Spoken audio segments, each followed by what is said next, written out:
Welcome to Paranormal Northwest, a podcast all about the history and the paranormal of the Pacific Northwest. Join me as I tell stories of this great region, the history, the people who live here, and those who may have never left. Happy episode 9! We're still in the midst of winter, and I am eager for spring and warmer temperatures. I guess I'll just have to pretend with my sweaters and all of my tea. This episode is a few days late, and I apologize as school, which is my day job, has been a bit crazy. Anyway, we are traveling up north, but not too far north, back to Vancouver, British Columbia. We have visited Vancouver before, but there are a ton of places in that city with paranormal activity, and most of my BC list lays within Vancouver. And I will apologize in advance. My cat is very active right now. This is normally his when I go to bed nap time, and he's normally asleep, but he is right next to me and he is playing. So any background noises or meows are my actual cat, not a ghost cat. The last time we visited Vancouver was the Langhamport Theatre, which was kind of a bust in terms of paranormal activity. Sorry, I still want to visit someday, but maybe I won't see any ghosts. But that was okay, because that did let us take a little bit of an international theater tour. However, our location today is most definitely active in terms of the paranormal. Today, we are traveling to Hycroft Manor in Vancouver. So grab your sweater, your blanket, and your warm beverage of choice, and let's get started. So let's start with the history of Hycroft Manor. Hycroft Manor went into construction in 1907 and was completed in 1911. The palatial manor was built by Canadian General Alexander Duncan McRae. The manor was built on a hill encompassing 5.5 acres. Once completed, it totaled 30 rooms. The manor itself consists of 3 stories, built in the classic Edwardian style, with columns that seem to reach up to the sky. There's also a swimming pool, stables, a tea house, and an Italian garden. The manor held legendary parties throughout the early part of the 20th century, the most famous of which became the New Year's Masquerade Ball. Imagine the Great Gatsby style parties. That was the level of parties McRae and his wife Blanche were throwing. These parties included visiting royalty, politicians, and the upper echelons of Vancouver society. Hycroft Manor is situated in the Shaughnessy neighborhood of Vancouver. The older northern section of the neighborhood is called First Shaughnessy, where Hycroft Manor sits. First Shaughnessy is considered quite prestigious, with many historical homes. Nearly 52% of the homes in the neighborhood were built prior to World War II. Today, the average home price in this neighborhood is $2.89 million, and that is during the 2022 housing market. During World War II, McRae donated the manor to the federal government to be used as a veterans hospital during the war. The manor was used as a hospital for 18 years. The University Women's Club purchased the manor in 1962 and still occupies it today. There are rumors of secret tunnels underneath the manor that connected the various buildings of the estate. These tunnels would have proven invaluable during Prohibition and those infamous parties held there. Let's take it back a little bit and look at General McRae. Born in Ontario, Canada in 1874, Alexander Duncan McRae was raised on a farm. At the age of 18, he traveled to Minnesota to work for his cousins, who had become successful in baking. By the age of 25, he had a net worth of $50,000, or approximately $1.6 million today. McRae began investing with his earnings, including investing in a rock quarry. On February 23, 1900, McRae married Blanche Latimer Howe. Blanche's father was wealthy from the forest industry. As prices in Minnesota began to increase, McRae and his cousins took a chance on Canada and the land there being profitable. In 1902, the group began purchasing sections of land between Regina and Saskatchewan, ultimately totaling about 5 million acres. Much of this land was purchased through land grants, with the stipulation that McRae and his partners actively seek settlers for the land. For my Americans listening to this, or even international listeners, this is kind of the same thing that was happening in the American West, but closer to like the 1880s, 1890s, so a little bit later in time. The cousins had a plan to sell the land for a large profit, doubling their money, and fast. They organized two promotional, that's a hard word to say, two promotional train tours during the summer of 1902. These tours took wealthy investors from the United States through the region in Canada. The plan was a success, and large sections of land were sold to these investors, who subsequently sold it for an even higher price to settlers. So, a Rachel side note, this was not and still is not an uncommon practice. Acquiring land at reduced rates and selling it for a profit is still very common and seems to have always been common in history. But looking at this whole process kind of makes me feel sick, seeing how much money these people were able to earn. But I digress. The fact that McRae and his partners made such a huge profit became a point of contention. They had purchased the land through land grants from the federal government. The government then required that the partners actively seek settlers to settle the land. Many members of the House of Commons did not think McRae and his partners were keeping with this agreement. They were also upset that the group was making so much money by reselling the land. However, every government is a little sketchy, and the Canadian Minister of the Interior at the time approved of McRae and his partners selling the land for such a large profit. Again, a side note, I couldn't find any evidence of this, but he probably got a cut of the money. Just saying. McRae moved his family to Vancouver in 1907, intending to continue investing to become even wealthier. The first business that he invested in Vancouver thrived its first year, but failed its second. McRae moved on to another business, which were both fisheries, and the second one was more successful. In Vancouver, McRae also became heavily involved in the lumber industry. He worked to increase the productivity of established lumber mills with the intent to produce more lumber to sell in the prairies, and that is the prairies of both Canada and the United States. While in Minnesota, McRae saw how little lumber there was available for building, but in Vancouver there was an abundant supply. He saw an opportunity to fulfill a need, and he took it. At the onset of World War I, McRae volunteered in the Army as an honorary lieutenant colonel. He was praised for his efforts during the war, especially with the purchase of supplies and services needed for the Army. In 1917, he was promoted to the rank of Major General.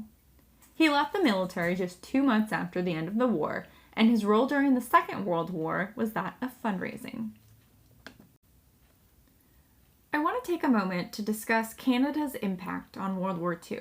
Here in the United States, we tend to downplay, or even completely ignore, Canada in relation to the global stage, which I personally think is a vicious crime.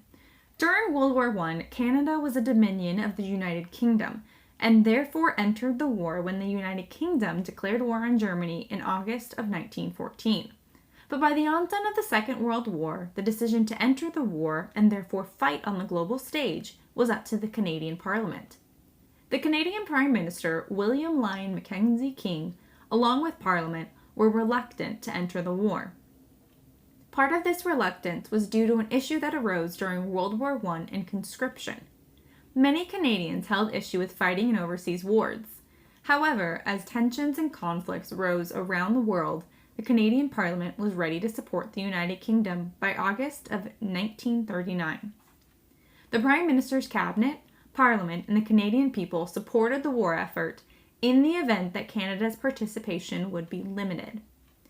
The United Kingdom declared war on Germany on September 3, 1939. Unlike the First World War, this conflict was not a surprise.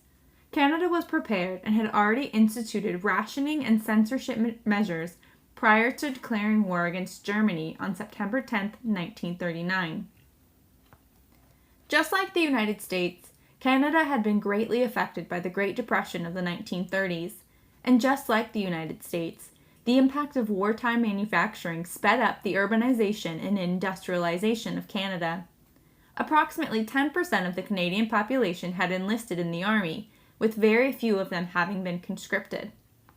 Just because this war was more anticipated than the First World War, Canada's armed forces were not fully prepared. Their military was small, ill-equipped, and just generally unprepared for war, especially for war of the scope and scale that the Second World War became. Starting in 1936, the Canadian government started increasing military spending, which was generally an unpopular decision. As with many nations that were part of World War II, over the course of the war, the Canadian military grew immensely. Their navy went from only a few ships to over 400 ships, which included aircraft carriers as well as cruisers. By the end of the war, nearly 1.1 million Canadians, men and women, had served in uniform. However, most of those who served never left Canada, especially compared to Australia, New Zealand, and the United States, of whom most of those who fought were fighting on foreign soil. Similar to those other three countries, some Canadians also did choose to join the British forces and did indeed fight under the British flag. Canadians fought all over the world during the war, from landing on the beaches of Normandy to the fight in the Pacific. Canada even declared war against Japan the night before the United States did after the attack on Pearl Harbor. By 1942, Canada was enthralled in World War II, and the McRae's daughters were grown. The manor was more than the couple needed and was donated to the federal government. The estate was then used by the Federal Department of Veterans Affairs as a convalescent hospital for war veterans. In this capacity of a hospital, the manor was renamed the Shaughnessy Military Auxiliary Hospital. Shaughnessy Hospital served veterans and civilians alike of British Columbia, as well as becoming a research and training hospital. Originally opened in 1917 as a convalescent home for veterans of the First World War, in only 2 years the hospital had expanded its services to the public. By the midst of World War II, the hospital was filled with both civilians, veterans, and active military. Even though a new state-of-the-art hospital was built in 1942, Hycroft Manor was a tranquil and elegant respite for many veterans. As a hospital, the manor held 75 beds and was used in that capacity from 1942 until 1960. At that time, the use of the manor was closed, and the remaining patients were moved to the main hospital. Shaughnessy Hospital was closed for good in 1993. After the closure, the manor was abandoned for 2 years, with the stables being demolished during that time. In 1962, the University Women's Club of Vancouver purchased the estate to be used as their clubhouse. They took 5 years to restore the home and grounds with the help of many volunteers and donations. Today, the University Women's Club of Vancouver still uses the manor as their clubhouse. They also rent the manor out for events such as weddings. Now on to the paranormal. Perhaps due to the vast amount of people who spent time at Hycroft Manor, there are at least 7 spirits that supposedly roam the vast estate. General McRae is thought to roam the halls, dressed in his World War I officer's uniform, still walking through the halls of his beloved home. Mrs. McRae, or Blanche, who died shortly after they sold the estate to the government, is also thought to still roam the halls. Blanche is thought to have been seen wandering the 3rd floor, as well as descending the grand staircase. However, some believe these are not all Blanche, and may in fact be several different women. From the time the manor was used as a convalescent home, a nurse has been seen. Thought to have been the head nurse at the time, she is still taking care of those who inhabit the halls. There are also 3 different Army veterans who wander the halls. The 3 men have been seen throughout the manor and have been nicknamed the pranksters by the manor staff. They have been known to open and close doors, as well as cause lights to flicker on and off. These 3 specters do not surprise me, due to the manor's use as a convalescence hospital. It was a place where many of those veterans spent their last few years, hopefully in peace. The possible final ghost within the estate is the Crying Man. His name comes from the loud sobbing that he emits from a room on the lower floor of the manor. Some have even thought to have heard a baby crying from the 2nd floor, but that sound is often attributed to the Crying Man. Even though most sources report there are 7 ghosts, I was able to find a report of a possible 8th ghost, with the most tragic story. On July 26, 1924, the body of a 22-year-old Scottish immigrant named Janet Smith was found in the basement of a nearby home with a bullet wound through her head. Initially, the death was determined to be self-inflicted. However, Smith's death sent shivers through the neighborhood, and rumors persisted that she was murdered. The rumors said that she was actually killed at Hycroft Manor during one of the many parties, but that her body was then moved to where it was found. The most convincing evidence that this might hold some truth is that Smith's ghost has been seen at Hycroft Manor, but not where she was found or her home. Perhaps she just enjoyed the manor as much as the other lasting guests, but the mystery remains unsolved. The mansion staff and the University Women's Club have noted that, even though there are many spirits within the estate, they all appear to be peaceful and even protective of the estate. Thank you for joining me. That's a wrap on Hycroft Manor. Next time, we're headed even farther north to the interior of Alaska and visiting Fairbanks. Please subscribe wherever you listen to your podcast and follow us on Instagram and Facebook at ParaNWPod. I share photos and fun facts about our locations. Until next time, bye!